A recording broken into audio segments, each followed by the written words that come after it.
ओम शांति। लंबी गहरी सांस लीजिए। ओम ध्वनि शुरू करते हैं।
ओम शांति।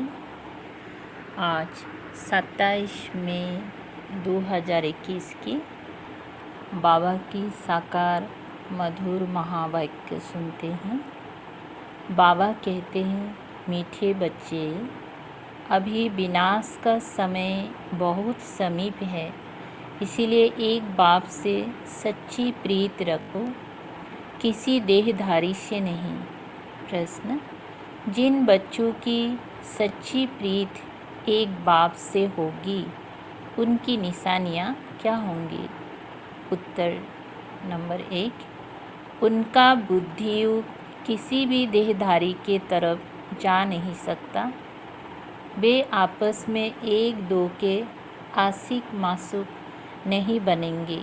2, जिनकी सच्ची प्रीत है वो सदा विजयी बनते हैं। विजयी बनना अर्थात सतयुग का महाराजा महारानी बनना। 3 नंबर, प्रीत बुद्धि सदा बाप के साथ सच्चे रहते हैं, कुछ भी छिपा नहीं सकते। 4, रोज़ अमृत बेले उठ प्यार से बाप को याद करेंगे। 5, दधीसी ऋषि की तरह सर्विस में हड्डियाँ देंगे। 6, उनकी बुद्धि दुनियावी बातों में भटक नहीं सकती। गीत बजा है, ना वो हमसे जुदा होंगे, ना वो हमसे जुदा होंगे, ना हम उनसे जुदा होंगे। ओम शांति। ये ब्रह्मा मुख वंशावली ब्राह्मण कुलभूषण प्रतिज्ञा करते हैं, क्योंकि उनकी प्रीति एक बाप से जुटी हुई है। तुम जानते हो यह विनाश का समय है। बाप बच्चों को समझाते हैं कि विनाश तो होना ही है। विनाश काले जिनकी प्रीत बाप के साथ होगी, वही विजय पाएंगी, अर्थात सतयुग के मालिक बनेंगी। शिव बाबा ने समझाया है, विश्व का मालिक तो राजा भी बनते हैं, तो प्रजा भी बनती हैं, परंतु पोजीशन में बहुत फर्क है। जितना बाप से प्रीत रखेंगे, याद में रहेंगे, उतना ऊंच पद पाएंगे। बाबा ने समझाया है, बाप की याद से ही तुम्हारे विकर्म का बोझा भस्म होगा। तुम लिख सकते हो कि विनाश काले विपरीत बुद्धि ये लिखने में कोई डर की बात ही नहीं है। बाप कहते हैं, खुद कहता हूँ कि उनका विनाश होगा और प्रीत बुद्धि वालों की विजय होगी। बाबा बिल्कुल क्लियर कह देते हैं, इस दुनिया में प्रीत तो कोई की है नहीं, तुम्हारी ही प्रीत है। बाबा कहते, बच्चे परमात्मा और श्री कृष्ण की महिमा अलग अलग लिखो तो सिद्ध हो जाए कि गीता का भगवान कौन है। ये तो ज़रूरी है ना। दूसरा बाबा समझाते हैं, ज्ञान का सागर, पतित पावन, परम पिता या पानी की नदियाँ। ज्ञान गंगा व पानी की गंगा, ये तो बहुत सहज है। दूसरी बात, जब प्रदर्शनी करते हो तो सबसे पहले निमंत्रण देना चाहिए गीता पाठशाला वालों को। वे तो ढेर हैं, उनको खास निमंत्रण देना चाहिए। जो श्रीमद् भगवत गीता का अभ्यास करते हैं उनको पहले निमंत्रण देना चाहिए, क्योंकि वही भूले हुए हैं और सभी को भुलाते रहते हैं। उनको बुलाना चाहिए कि अब आकर जज करो, फिर जो समझ में आए सो करना। तो मनुष्य भी समझे ये गीता वालों को बुलाते हैं। शायद इन्हों का गीता पर ही प्रचार है। गीता से ही स्वर्ग की स्थापना हुई है। गीता की बहुत महिमा है, परंतु भक्ति मार्ग की गीता नहीं। बाप कहते हैं, मैं तुम्हें सत्य ही सत्य बताता हूँ। मनुष्य जो अर्थ करते हैं वो बिल्कुल रॉन्ग है। कोई भी सत्य नहीं कहते, मैं ही सत्य बताता हूँ। परमात्मा को सर्वव्यापी कहना भी सत्य नहीं है। ये सब विनाश को प्राप्त होंगी और कल्प कल्प होते भी हैं। तुमको पहली पहली मुख्य बात ये समझानी है। बाप कहते हैं, यूरोपवासी यादवों की हैं विनाश काले विपरीत बुद्धि। विनाश के लिए अच्छी रीति तैयारियां कर रहे हैं, परंतु पत्थर बुद्धि समझ नहीं सकते हैं। तुम भी पत्थर बुद्धि थे, अब पारस बुद्धि बनना है। पारस बुद्धि थे, फिर पत्थर बुद्धि कैसे बने हैं? ये भी वंडर है ना। बाप को कहा ही जाता है नॉलेजफुल, मर्सीफुल। बाकी जो अपना ही कल्याण करने नहीं जानते, वे दूसरे का कल्याण कैसे करेंगे? जो नॉलेज ही धारण नहीं करते तो पद भी ऐसा पाते हैं। जो सर्विसेबल है वही ऊंच पद पाएंगी। उनको ही बाप प्यार भी करते हैं। नंबरवार पुरुषार्थ अनुसार होते ही हैं। कोई तो ये भी समझते नहीं कि हमारी बाप से प्रीत नहीं है तो पद भी नहीं मिलेगा, चाहे सगे बने व सौतेले बने। विनाश काले प्रीत बुद्धि नहीं होंगी, बाप को फॉलो नहीं करेंगी तो जाकर कम पद पाएंगी। देवी गुण भी चाहिए, कभी झूठ नहीं बोलना चाहिए। बाप कहते हैं, मैं सत्य कहता हूँ, जो मेरे से प्रीत नहीं करते तो पद भी नहीं मिलेगा। कोशिश कर 21 जन्म का पूरा वर्षा लेना है तो प्रदर्शनी मेले पर पहले पहले गीता पाठशाला वालों को निमंत्रण देना है, क्योंकि वो भक्त ठहरे ना। गीता पाठी जरूर कृष्ण को याद करते होंगे, परंतु समझते कुछ नहीं है। कृष्ण ने मुरली बजाई, राधे फिर कहाँ गई? सरस्वती को बेंजू दे दिया है, मुरली फिर कृष्ण को दे दी है।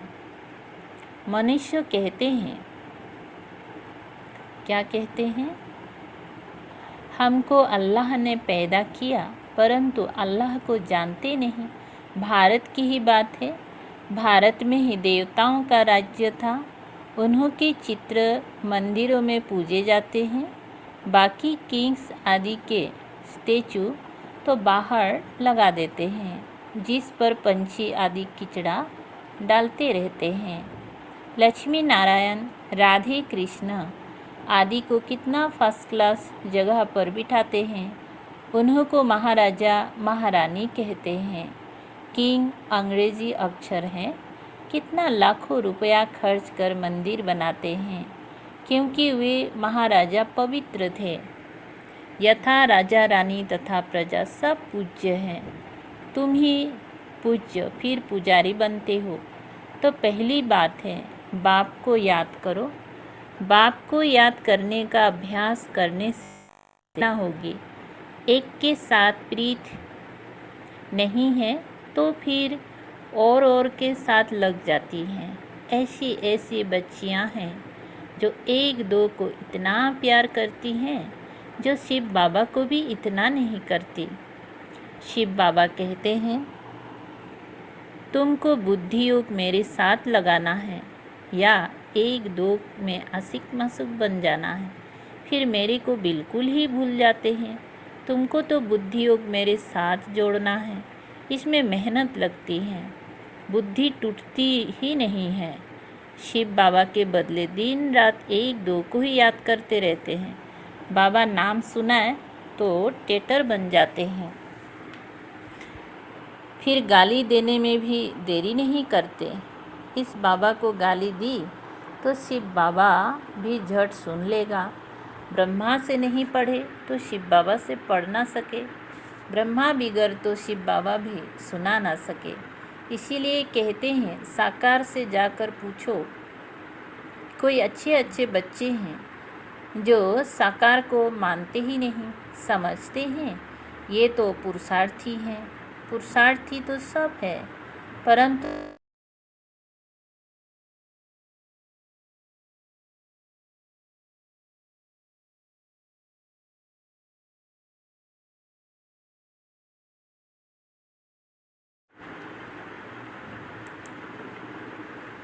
क्या बता रहा था।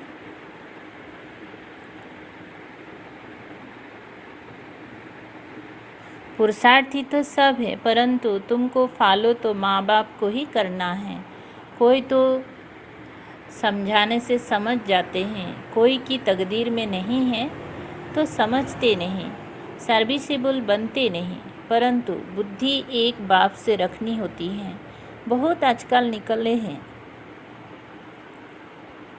जो कहते हैं मेरे में शिव बाबा आते हैं।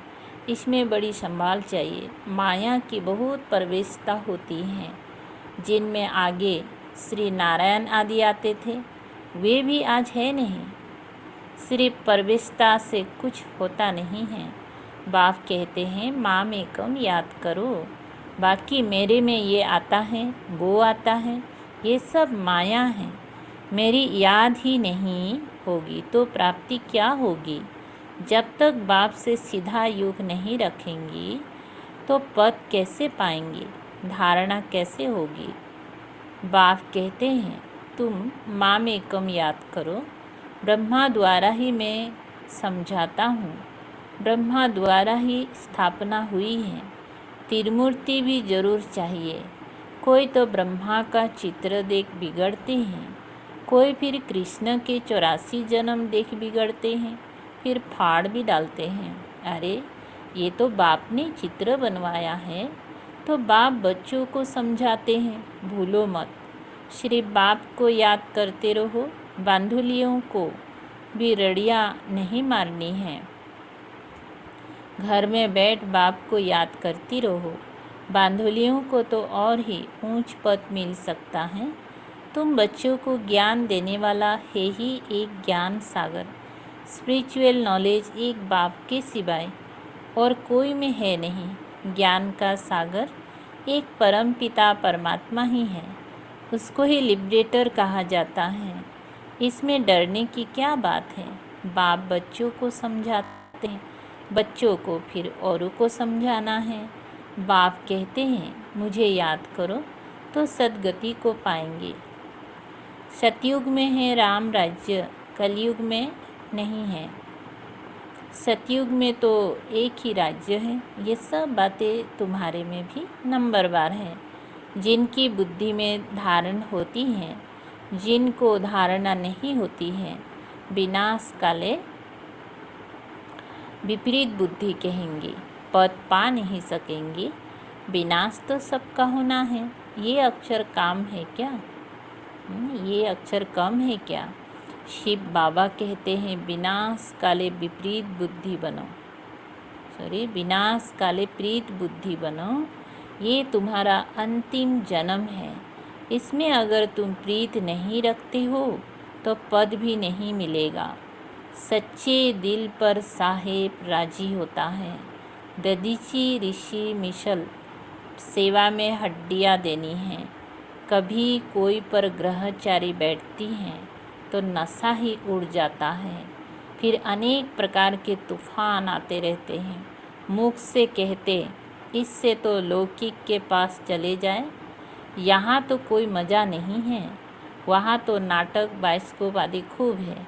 जो इन बातों पर हिरे हुए हैं वो यहाँ ठहर ना सके, बड़ा मुश्किल है। हाँ, पुरुषार्थ से ऊंच पद भी पा सकते हैं। खुशी में रहना चाहिए। बाबा खुद कहते हैं सुबह को उठकर नहीं बैठता हूँ तो मज़ा ही नहीं आता है।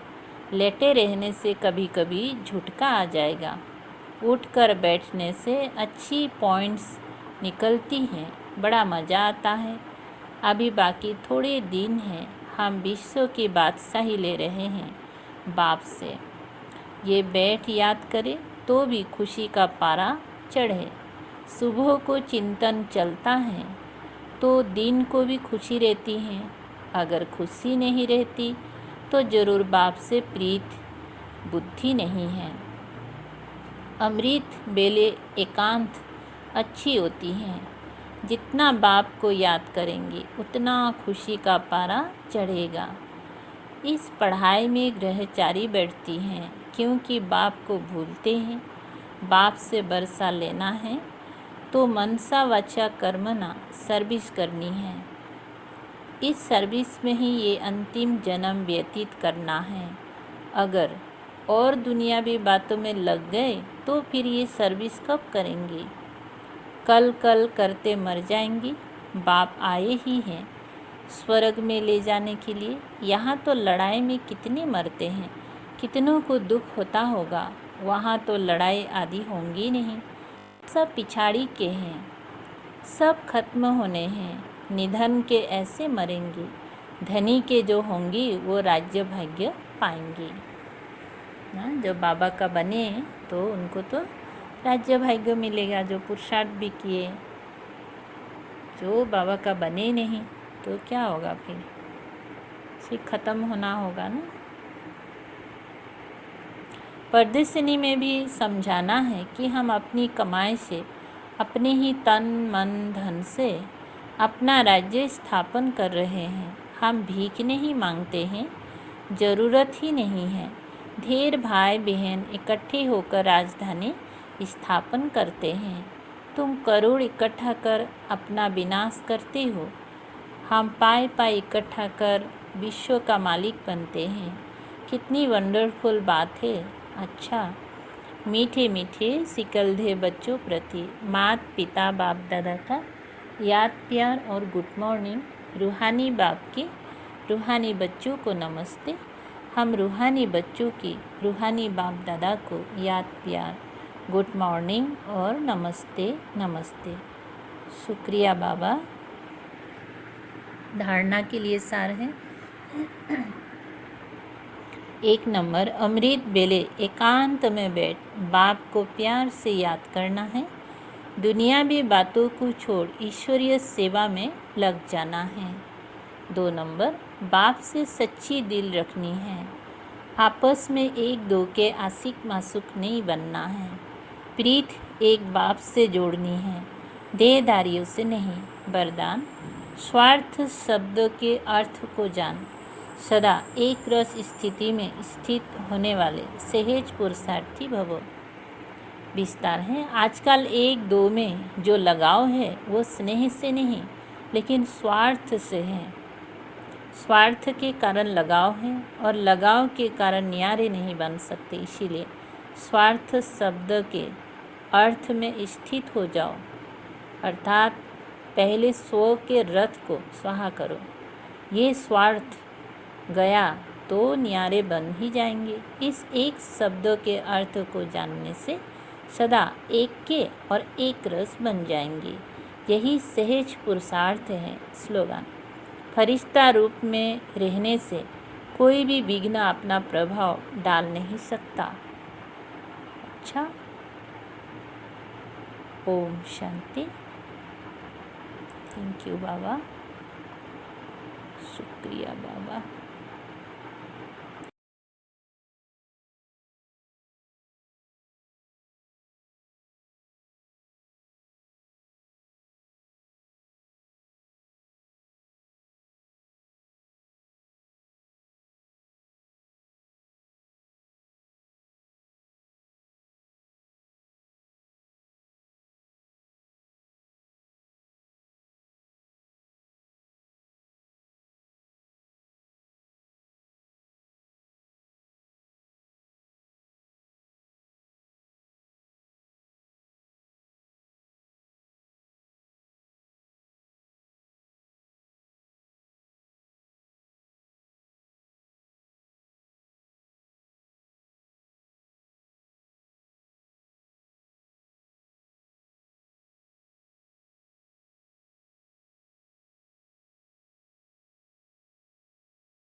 लंबा गहरी सांस लीजिए नाक से और मुख से ओम ध्वनि का उच्चारण करें।